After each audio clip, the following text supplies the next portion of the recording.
大家好，我是夏妈，今天用黄瓜来分享一个好吃的。现在黄瓜超级便宜，1块钱1斤，把外皮刮掉，放到榨汁机里面，加一点清水榨成黄瓜汁。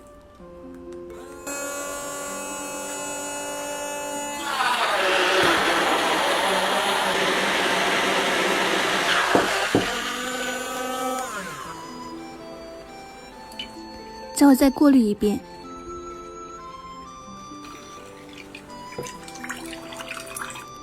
在里面加入土豆淀粉、1勺面粉，给它们搅拌均匀，比例呢我会打在字幕上面。全部混合后，我们准备一个平底盘，在里面倒入2勺面糊，水开后放进去。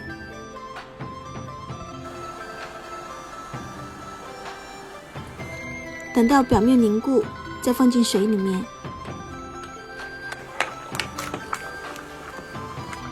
煮上20秒就可以了。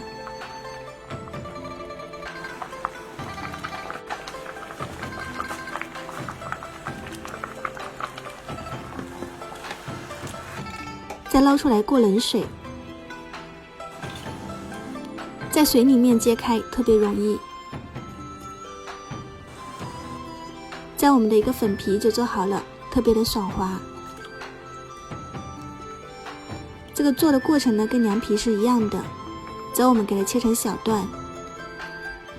吃的方法呢大家可以根据自己的喜好，我这里是用的甜口的，放了一些白糖跟枸杞，还可以放一些红糖水，放到冰箱冷冻一下，非常的好吃。